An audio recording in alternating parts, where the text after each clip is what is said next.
For the past 5 or 6 weeks, I've been building a kitchen cabinet to keep extra food in. I used inexpensive pine lumber from the big box store, cut all the joints by hand, assembled it with glue and nails, built the doors from scratch, and even made a bunch of lovely decorative moldings without using a router or even any molding plans. I wanted to see how far I could push my hand tool skills, even down to making the trim from scratch and tacking it in place. And, since I had done everything else on this piece from scratch, I thought, well, why not take that approach all the way to the finish? No polyurethane, no spray lacquer. A rustic, old-school piece like this demands a traditional finish, like maybe a lovely paint. And I've done everything else in the most painstaking way possible. Maybe I should go ahead and make my own paint from scratch. If you're a regular viewer to this channel, you know that you can always count on me to take a good idea and then take it way, way too far.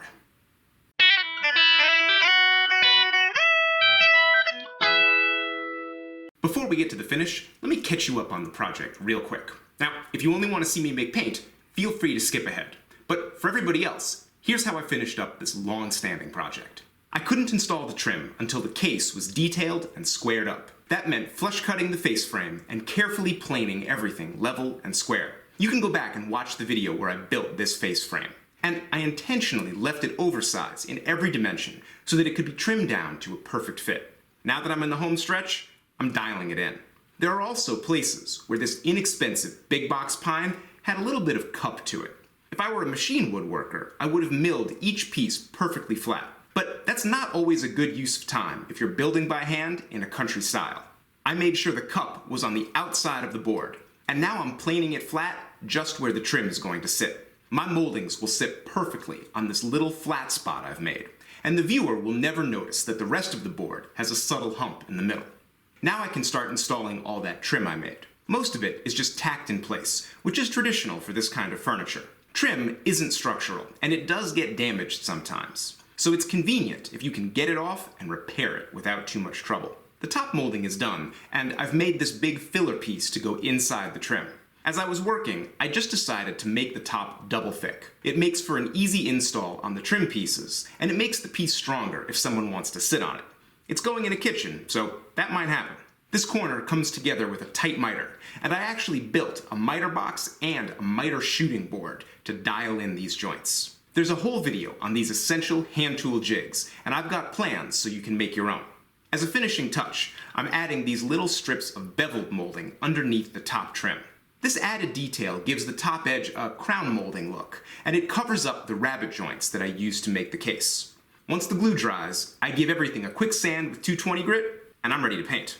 Paint can be a complicated substance with all sorts of dryers and gloss agents and thickening and all sorts of stuff like that. But in its simplest form, paint is just pigment in some sort of liquid carrier, like oil or maybe just water. So I've got powdered artist's pigment, and I'm going to use a very basic, traditional recipe where I mix equal parts of pigment and linseed oil and then add a splash of thinner. Traditionally, this would have been turpentine, but I don't have any of that, so I'm using mineral spirits. Then there's a lot of mixing, and I've prepped a test board from stock left over from the project. Write notes on the back of your tests. You lose track of what you've done very quickly. This first test goes on smooth with a disposable foam brush, and I'm pleasantly surprised at how much it looks like, paint. It actually looks really good. Could it really be this simple? Is this all you need to make quality, homemade paint? I decided to do a second test, with more pigment for a darker look. This is pretty much the point of making your own paint. You can fiddle with it however you like, and end up with finishes that you just can't buy in a store. Looking at my two tests, I was very optimistic. And that optimism was totally unfounded. Making paint is not this simple. 2 days later, the oil has soaked in and the thinner has evaporated, but the pigment I chose is much too pink and sparkly looking, and the overall effect is ugly. My wife said it looked like I had put lipstick on the wood, and I don't disagree. Even worse, the paint still hasn't dried, and it wipes right off. So I knew when I started this project that oil-based paints take a long time to dry, but I didn't realize how long.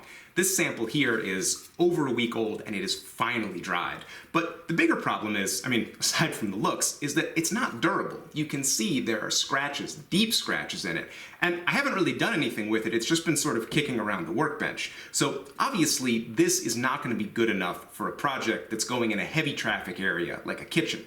I need something better. Luckily, for centuries, woodworkers have been making much more durable finishes using milk protein. To make traditional milk paint, all you need is milk, some kind of acid to make it curdle, and measuring spoons. For this test batch, I'm using about 1.5 cups of milk and 2 tablespoons of vinegar. Then I shake it up and let it sit, unrefrigerated, overnight. So when I started making this video, I did not understand that milk paint is actually made out of curdled milk. And I actually have a giant problem with spoiled milk. When I was a kid, I accidentally drank like a bunch of bad milk. I was really thirsty and drinking really quickly, and I drank a bunch of it before I realized that it was totally rancid. It's a super gross story. I will spare you the details. But to this day, the smell of spoiled milk makes me want to just instantly vomit. So, here we are, a day later, and the milk is thoroughly curdled. I don't know how this looks to you, but to me, it looks repulsive. I decided to take precautions. I really don't want to do this. I've got some cheesecloth over a bowl here, and I'm going to use it to strain out the chunks from the curdled milk. Turns out, you actually need to get rid of the liquid. It's the solids that give the paint mass and body.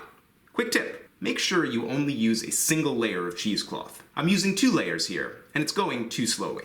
Even after I switch to a single layer of cloth, I have to scrape the curds out of one bowl and then move them to another bowl with dry cheesecloth to really get all the liquids out. Once I have just the curds isolated, I can move them to a jar and add pigment. I stir everything a lot and then add in just a bit more water to get the paint to flow. I was really surprised how much the finished paint actually looked and worked like real paint. It doesn't translate super well on camera, but in person, this paint is subtle and kind of nice looking. It is a little bit thin and a bit on the pink side, but I could see how you could slowly refine and develop this recipe to make something really good. I ended up doing 2 coats, and because this paint is milk and water-based, it dries really quickly and it felt reasonably durable. No one in my house really liked the color, which was fine with me, since even the thought of making this stuff again makes me want to vomit. At this point in the project, I figured there had to be some sort of middle ground. Something in between making the paint yourself from scratch and just giving up and buying in the can. And thank God there is. Lots of companies do a pre-made powdered milk paint. They take care of all of the getting the proteins out and whatever else with the milk, they handle all the chemistry, they add the pigments, and then they sell the whole thing to you in a nice, convenient little pouch. The process could not be simpler. You mix equal parts powder and warm water.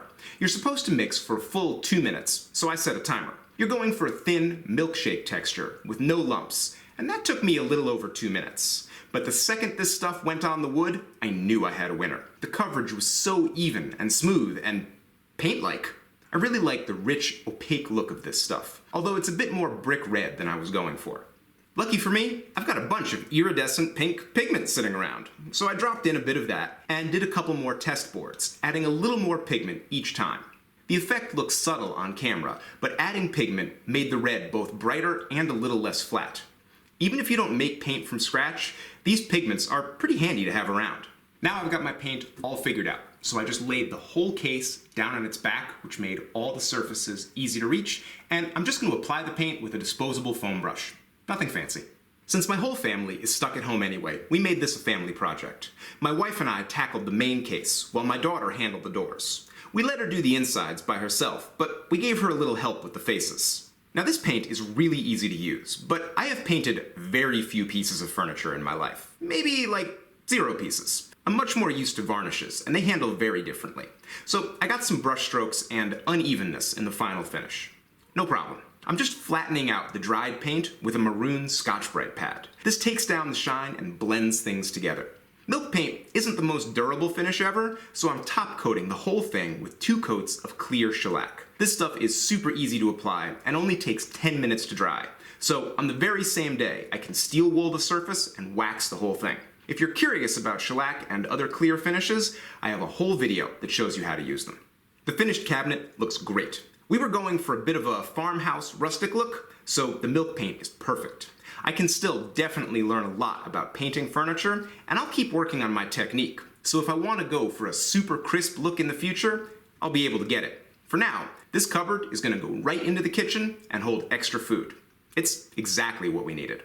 So you might have watched this whole video, and now that we're at the end, you're thinking, wow, making your own paint looks like a giant pain in the ass with no real upside. And you know what? I would not disagree with you. I am never going to make my own paint again. And I know a bunch of people are getting ready to go down in the comments and tell me all the things I did wrong in this video, so let me say that one more time. I am never going to make my own paint again. But I am going to use more paint in my woodworking because, well, it can just lighten things up in a really nice way. I know, we're all woodworkers, we love grain and we love natural wood texture and clear finishes and all that stuff, but I've noticed that if you've got a whole room full of handmade furniture and it's all clear finished, it can be a little dark, it can be a little bit oppressive. Throw in just a couple of painted pieces and it can brighten the whole thing up. It can make your home so much lighter and more pleasant for your family. And painting your work is also very traditional. Woodworkers have been doing it for hundreds of years. You see it on all sorts of old pieces. I also find that in a piece like this that has nailed construction, and I used a lot of very marginal wood, a lot of wood that I just had laying around, painting took a lot of the pressure off. I didn't have to worry about the surface of the wood because the surface wasn't going to show. So if there are nail holes, a little ding in the wood, a piece of wood that's obviously scavenged, I would just think to myself, well, it doesn't matter. I'm going to be painting this thing anyway. And when I look back on this project, it took too long.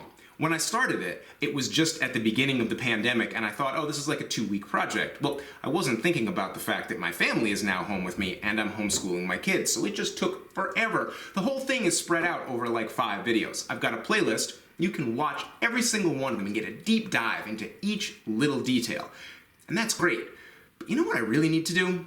I need to take this whole project and cut it together into one video. We need to zoom out and take the long view of this. How did I design it? How did I pick the wood? How did I figure out where it was going to sit in my house? How did I plan for the size of it? How did I know what was going to go in it? And then get into sort of the gritty details like the joinery and the finish and all the stuff I've already covered. We need one really good video on that. So I'm going to make that video, and then I'm also going to have a great and complete set of plans that's going to cover all the details, including the joinery, the face frame, the doors, all of it.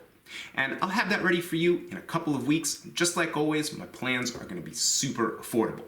This is the part where I always say, no matter how affordable my plans are, my patrons never have to pay for them because they get all my plans for free. My patrons make all these videos possible, and I do everything I can to reward them. And they're also an amazing community, a community that you might want to be a part of. If you'd like to check it out, go on over to patreon.com/RexKruger and look at all the rewards and early access I have for the people who make this work possible. I will be back next week with another fantastic project, and I really hope that you'll join me. Thanks for watching.